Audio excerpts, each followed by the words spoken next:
Magandang gabi po sa inyong lahat ng ngayon ay nakatunghay sa programa ng Church of God's Miracles, Jesus is the Answer.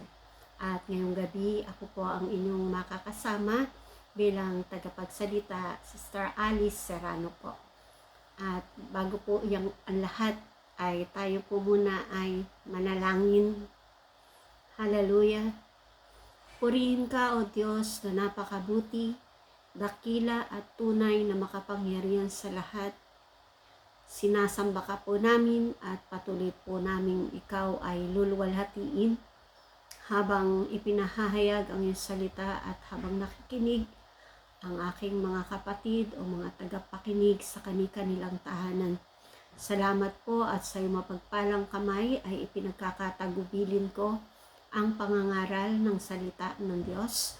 Ikaw po ang Diyos na patuloy na magpakahayag at magpaunawa sa lahat ng makakapakinig ng lalim at kapangyarihan nito upang sa gayon ay lubos na maliwanagan ang bawat isipan at matutunan po nilang sundin, linggin ang bawat nahahayag na salita mo. Maraming po salamat. Pagpalain mo ang bawat puso at patuloy na lakipan mo ng tanda, himala, kababalaghan ang bawat pananalita na sasabihin ng iyong lingkod upang sa gano'y makarating sa kanila ng buong bisa ang salita ng Diyos. Salamat po, Panginoon, patuloy ka pong magligtas ng marami pang kaluluwa at patuloy ka pong umabot ng mga taong nanghihina at gayon din naman patuloy ding magpalakas, Panginoon, sa mga mananampalataya. Salamat po, Panginoon, na angkin ko po ang tagumpay ng gawain ito sapagkat tunay nga wala kaming ibang itataas kundi ang iyong bugtong na anak na si Jesus. Ito po ang aming dalangin sa pangalan ni Jesus. Amen.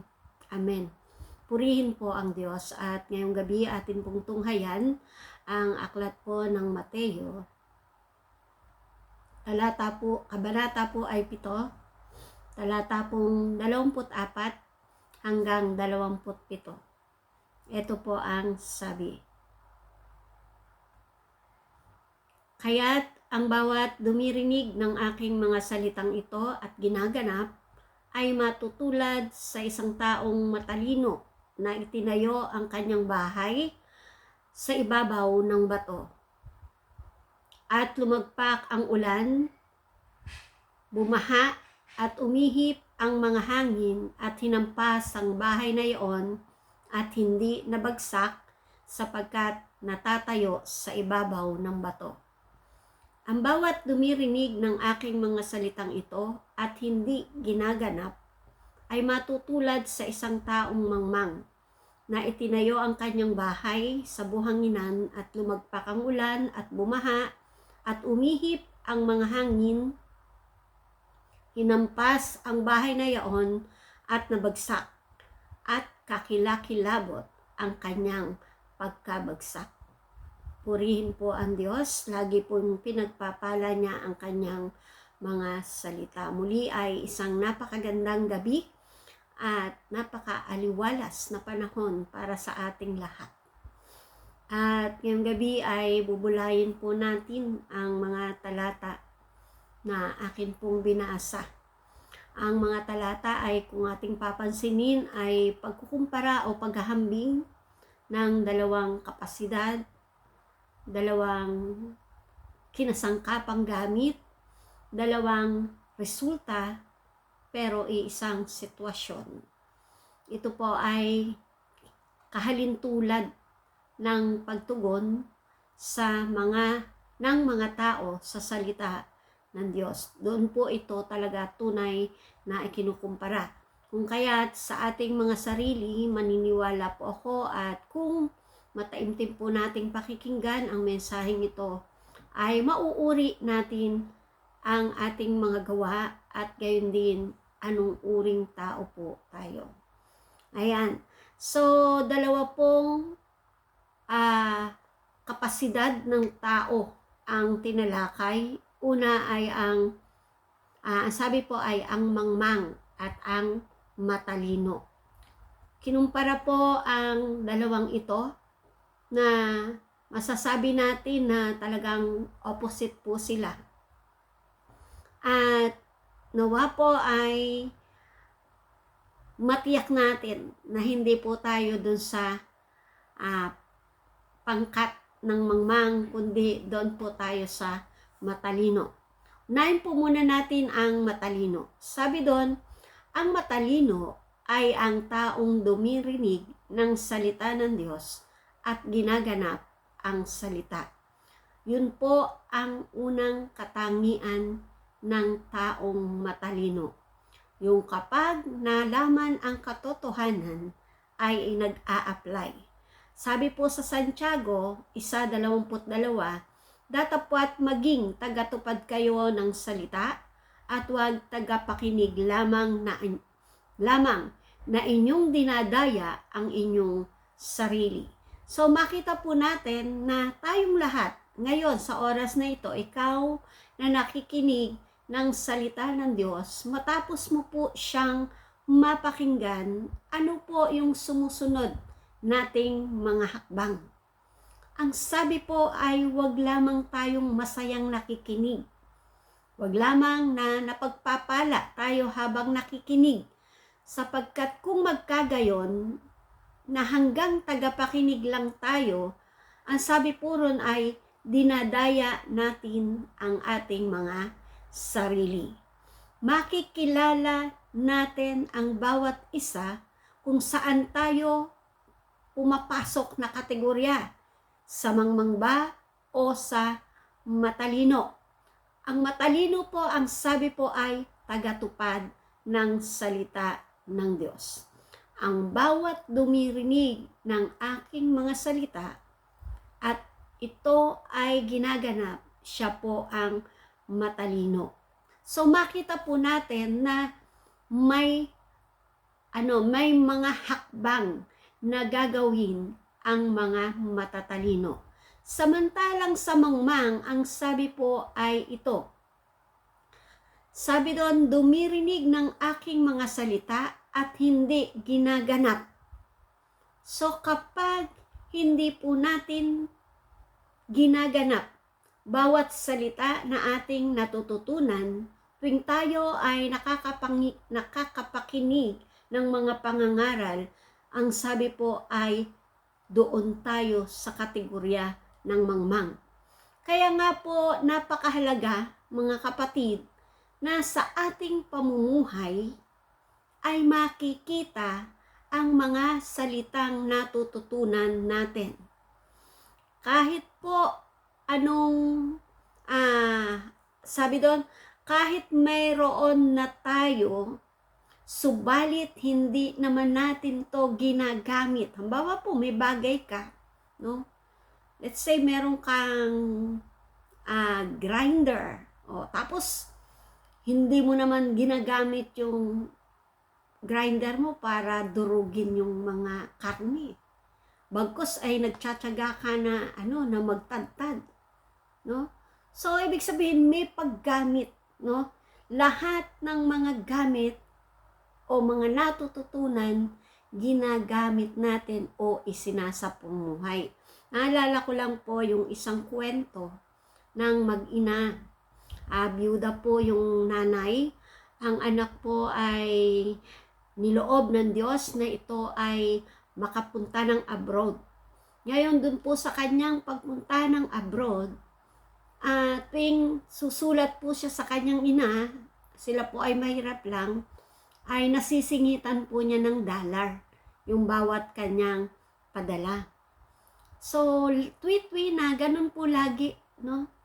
Ngayon, hanggang sa umuwi po yung kanyang anak, kasi nga po may edad na po yung kanyang nanay, so sa loob na lang ng bahay. Ngayon, nung umuwi po yung anak, nabigla din yung kanyang anak. Kasi po makita niya na yung sitwasyon ng nanay niya nung dumating siya oras ng pagkain ay walang ulam. So, nagtaka siya, bakit ganon, no? So, pasensya na anak kasi wala, alam mo naman na wala naman akong pera, ganun, nagpaliwanag. Tapos sabi nung anak niya, nanay, nagpapadala ako sa'yo ng pera, tuwing katanggap ka ng sulat, may kasama pong pera.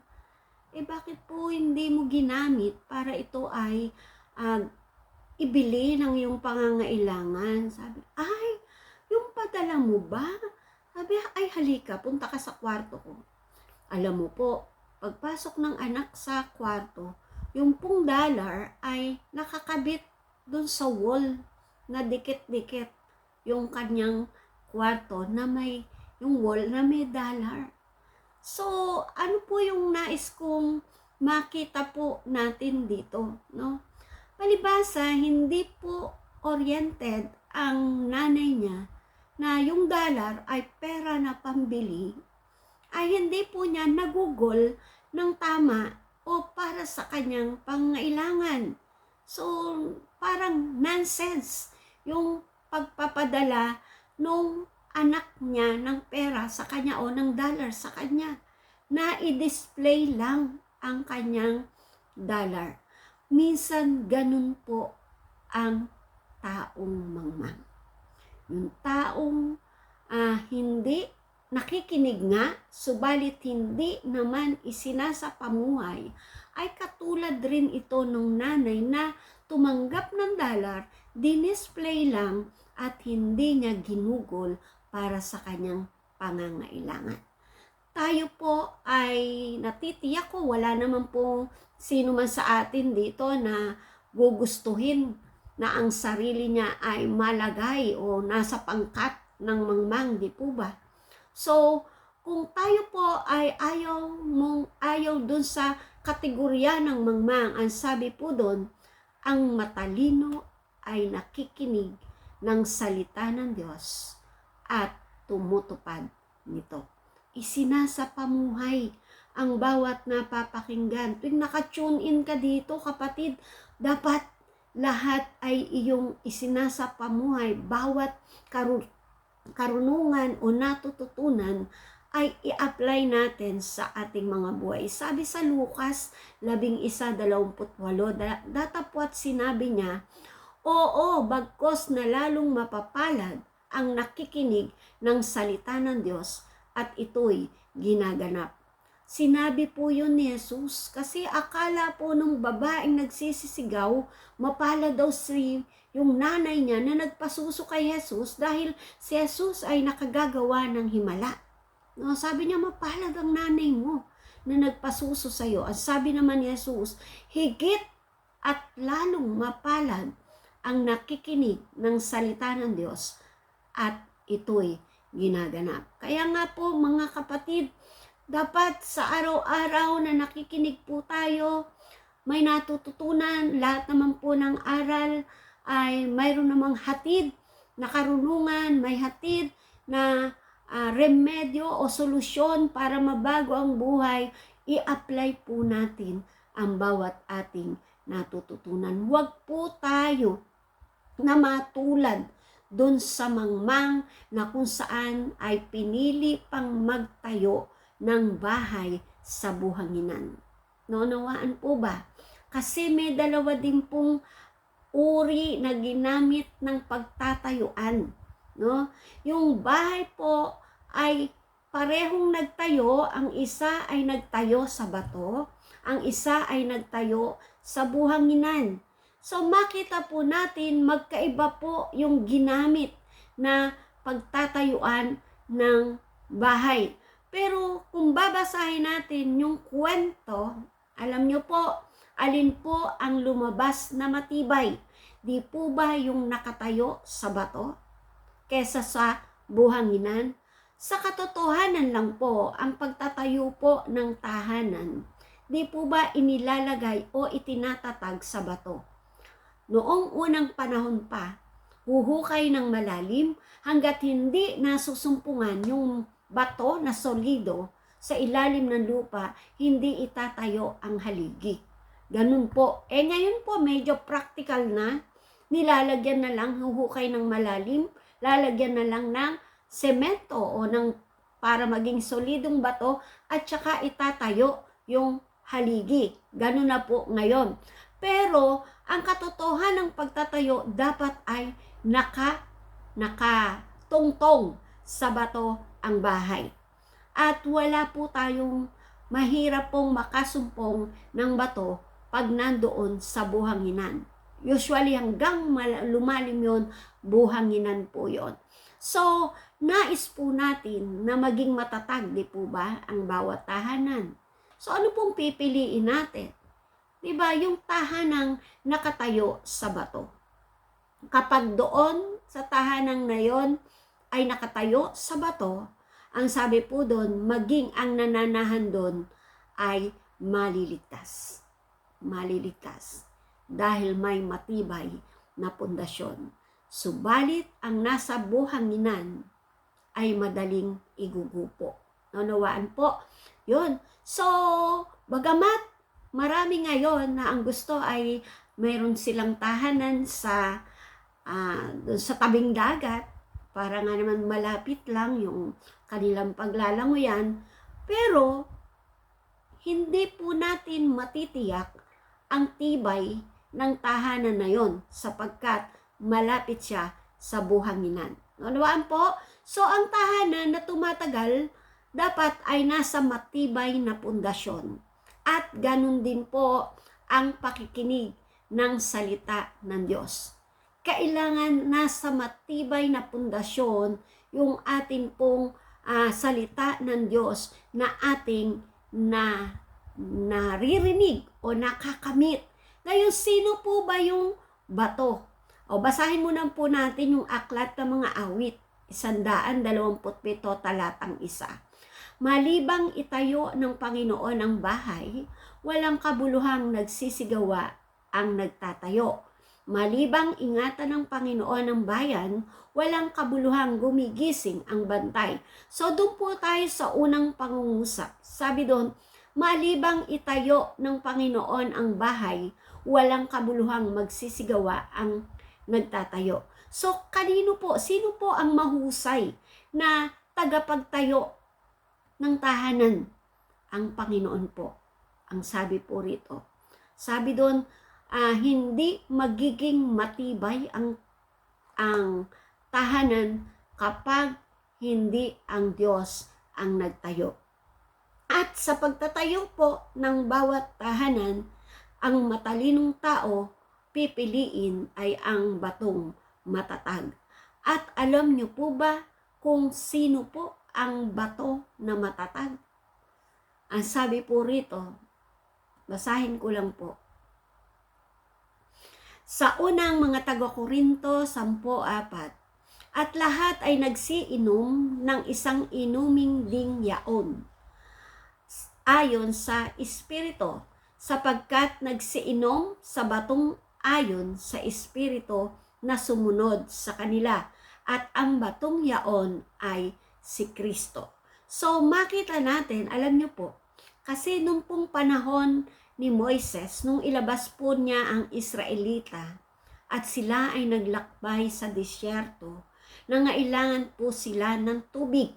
At humiling ang mga Israelita ng tubig kay Moises, humingi si Moises ng tubig sa Diyos at sinabihan siya ng Diyos kung saan masusumpungan ang tubig.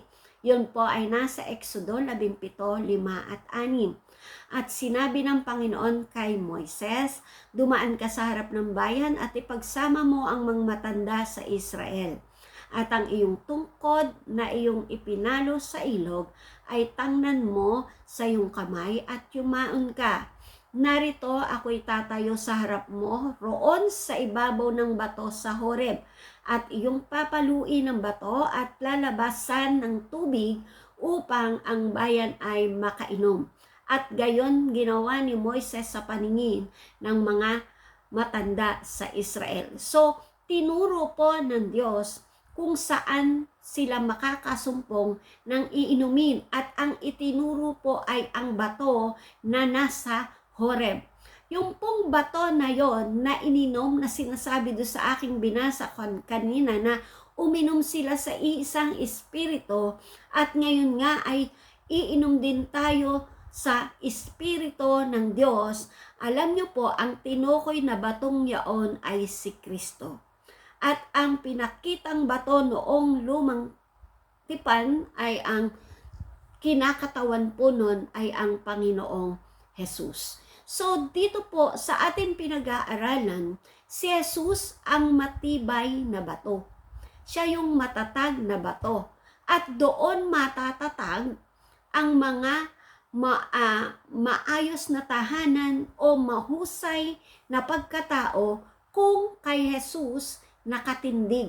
Kung si Jesus ang pundasyon ng bawat tao o bawat tahanan. Kaya nga po, malibang ang Panginoon ang nagtayo. So alam niyo po, sabi po sa unang Pedro 2:6-8, sapagkat ito ang nilalaman ng kasulatan. Narito, aking inilalagay sa Sion ang isang batong panulok na pangulo, hirang mahalaga, at ang sumasampalataya sa kanya ay hindi mapapahiya. Sa inyo ngang nananampalataya, siya'y mahalaga. Datapwat sa hindi nananampalataya, ang batong itinakwil na nagsisipagtayo ng bahay ang siyang naging pangulo sa panulok, at batong katitisuran at bato na pangbuwal, sapagkat sila ay natitisod sa salita. Palibhasa'y mga suwail na dito rin naman sila itinalaga. So dito po, si Jesus Christ ay ipinakilala siyang pinakabatong panulok, cornerstone. At siya po, tayo po, kayo na nakikinig, kung kayo po ay nananampalataya kay Jesus, kayo po ay pumili ng isang matibay na bato, si Jesus Christ. Na sa iba, dahil ayaw nilang pakinggan ang salita ng Diyos, ang katulad nila ay nagtakwil ng batong panulok na siyang pangulo. Kaya nga po sila na hindi naniniwala, nananampalataya kay Jesus, ay nagiging katitisuran si Jesus sa kanilang buhay. Nagiging dahilan ng kanilang pagkabuwal.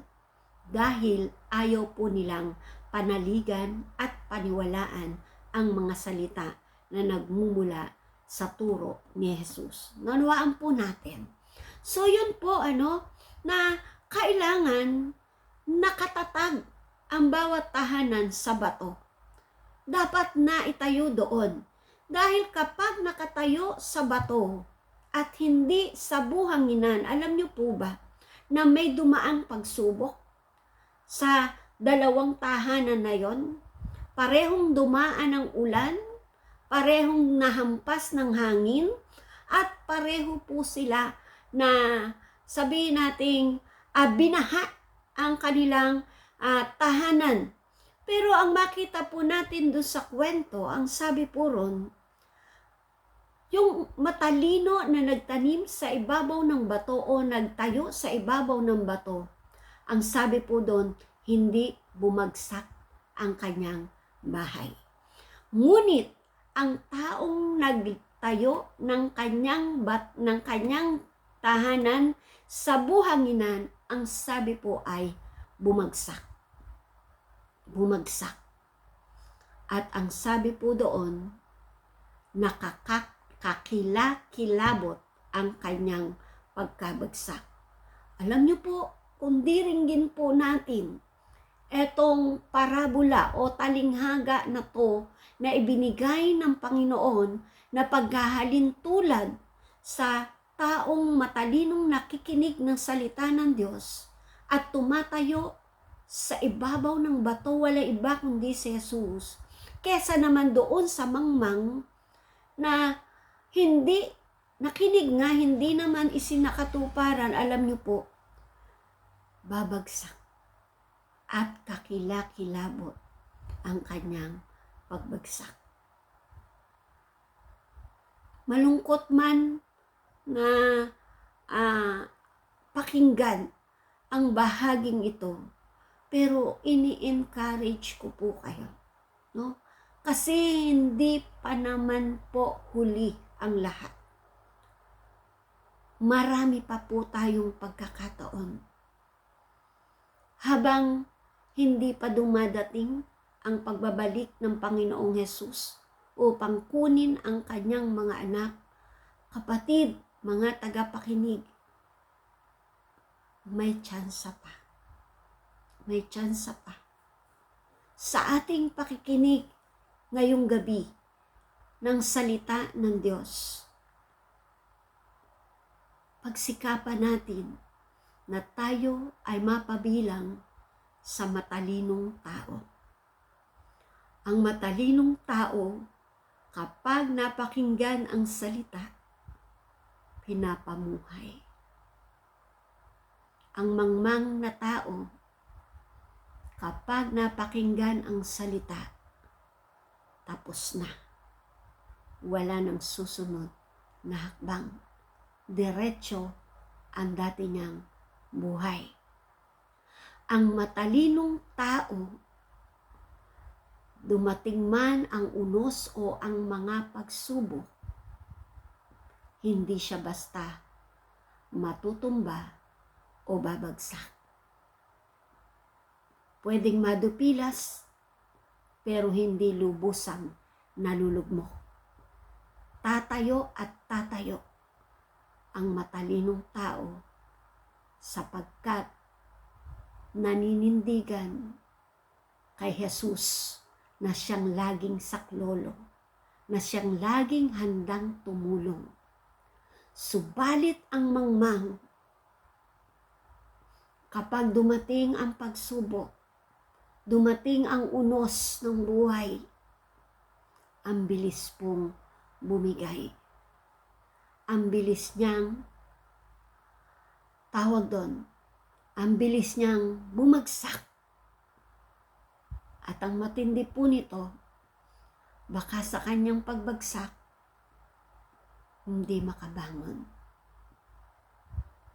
Kaya ngayong gabi, hinahamon po kita. Ikaw na nakikinig ngayon, napakadami pang chance. Mahal ka ng Diyos. Nais ka ng Diyos tulungan. Nais ka ng Diyos itatag na matibay. Ang tangi lang susi, manampalataya kay Jesus. Manindigan ka sa batong panulukan na siyang dakilang hinirang ng ating Ama sa Langit. Manindigan ka, tumayo ka sa matibay na bato, sa matatag na bato. Piliin mo si Jesus sa iyong buhay. Sa oras mong ito, kung nais niyo po ng isang matatag na tahanan, isang matatag na buhay ng pananampalataya, tanggapin mo si Jesus bilang iyong Panginoon at tagapagligtas. Alam niyo po, ang sabi po sa aklat ng mga awit, 62, 6-7. Siya lamang ang aking malaking bato at ang aking kaligtasan. Siya'y aking matayog na muog, hindi ako makikilos. Nasa Diyos ang aking kaligtasan at aking kaluwalhatian. Ang malaking bato ng aking kalakasan at ang kanlungan ko'y nasa Diyos. Mga kapatid, nabanggit ito ng sumulat ng aklat ng awit dahil napatunayan niya na sa gitna ng maraming niyang pinagdaan ng unos, mga kabilaang panggigipit at laban, nung piliin niyang mga long sa Diyos, nung piliin niya na sa Panginoon magtago, sa muog ng Diyos magtago, nung piliin niya ang kalakasan na ibinibigay ng Diyos, ang sabi po, siya ay ligtas. Kaya ngayong gabi, Kung mayroon ka mang ginagawa at nais mo tanggapin si Jesus bilang Panginoon at tagapagligtas, pwede po kitang i-guide sa pananalangin. Ikaw po muna ay maupo sandali. Taas mo po yung kamay, ipikit mo yung mata. Huwag ka pong mahiya sa iyong gagawin. Sapagkat tunay nga na kay Jesus ang tunay na kaligtasan. Kabi-kabila kapatid, may lindol, may sunog, may bagyo. Pero kung gusto mong matiyak ang buhay mo, kahit anong dumating o mangyari sa mundong ito, ikaw ay ligtas, tanggapin mo si Jesus. Sige po, taas mo po ang iyong kamay. Ilid kita sa panalangin. Dakilang Diyos, makapangyarihan sa lahat. Nagpapasalamat po ako. Napakinggan ko ang iyong salita. Na marapat na ang aking buhay, maging ang aking sambahayan, ay sumalig sa panulokang bato o matatag na bato, walang iba kundi si Jesus. Salamat, nananampalataya ako na tanging si Jesus ang tagapagligtas, na tanging si Jesus ang makatutulong sa akin. Ano man po ang aking mga kasalanan, pinagsisisihan ko ang lahat ng iyon. Patawarin mo po ako sa mga kasalanang nagawa. Salamat, Diyos kang mapagpatawad. Salamat na sa pamamagitan ng kamatayan ni Jesus sa krus, ako ay natubos sa marami kong kasalanan. Sinasampalatayanan ko ang Panginoong Jesus at tinatanggap ko siya bilang aking Panginoon, tagapagligtas, hari ng aking buhay. Panginoong Jesus, pumasok ka po sa aking puso. At mula ngayon, ikaw ang maghari, masunod ang kalooban mo sa aking buong pagkatao. Salamat po, Ama. Inaangkin ko na sa oras na to, ayon sa aking napakinggan, kukubkubin mo kami sa ilalim ng iyong kapangyarihan. Salamat po. Sa pangalan ni Jesus. Amen. Amen. At pananalangin ko po, lahat po na sumunod sa panalangin ito ng pagtanggap, congratulations po, at mula po ngayon ay ikaw po ay doon na sa matalinong tao at kategoryang anak ng Diyos, at papanalangin po kita sa Panginoon. Aming Ama, kilala mo ang lahat ng sumunod sa panalangin. Kilala mo ang lahat na nagsisi sa kanilang mga kasalanan, lumapit sa iyo na doon ang kapakumbabaan. Tinanggap si Jesus bilang Panginoon at tagapagligtas. Aking Ama, salamat. Patnubayan mo ang buhay ng mga taong iyon. Pagpalain mo po sila at patuloy na ipadama mo ang yakap mo at ang patuloy na pagsama mo sa kanilang lahat. Tatakan mo po sila ng Santong Espiritu. Mula ngayon lalakad sila sa katwiran at kalooban mo, sa gabay at patnubay ng banal na Espiritu. Ano man po yung kahilingan nila ngayong gabi, hindi po kaila sa iyo. Ama, katagpuin mo ang bawat kahilingan, bawat panalangin mayroon sa kanilang mga puso. Patunayan mo totoo kang Diyos na aming ipinakilala at totoo kang Diyos na nagmamahal sa bawat lumalapit sa iyo at sumasampalataya sa iyo. Marami po salamat, aming Panginoon. Ito po ang aking dalangin sa lahat ng tumanggap sa Panginoong Jesus. At aming Ama, pinasasalamatan po namin ang pangangaral na iyong salita ngayong gabi. Selyohan mo po sa puso ng bawat nakapakinig ng salitang ito.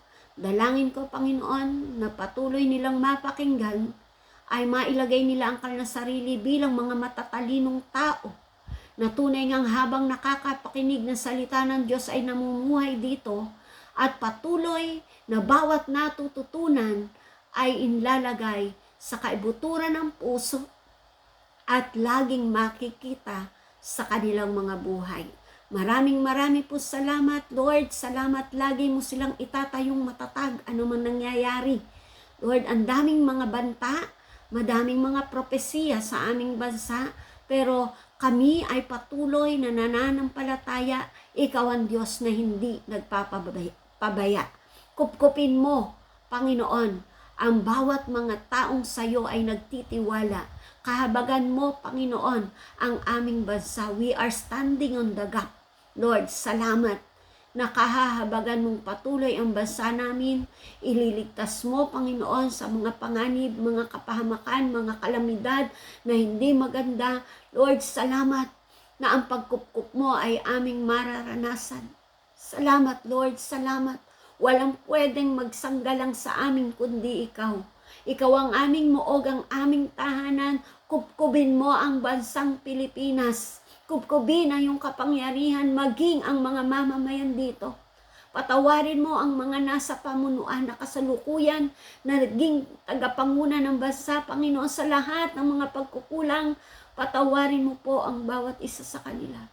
At Lord, hinihiling ko na malagay sa kanilang puso, maiugit ang malalim na pagkatakot sa Diyos. At maunawaan, maipa-unawa mo po sa kanila na may pagsusulit sila, Panginoon, sa kanilang pagkaluklok. Ano man ang ginagawa nila, magsusulit sila. Lord, send mo sino man po sa mga body of Christ na pwede mong kasangkapanin upang puntahan ang lahat ng institusyon ng pamunuan. Lord, mangyari ang iyong kalooban. Lagyan mo ng katapangan ang bawat bahagi ng katawan ni Kristo na gawin, Panginoon, ang paghahasik ng salita ng Diyos sa puso ng mga pamunuan. Maging ito ay sa Malacanang, maging ito ay nasa mga munisipyo, Panginoon, maging ito ay nasa Senado. Lord, salamat, salamat. Kung may mga Kristiyano doon, Lord, gisingin mo't pukawin ang kanilang mga puso.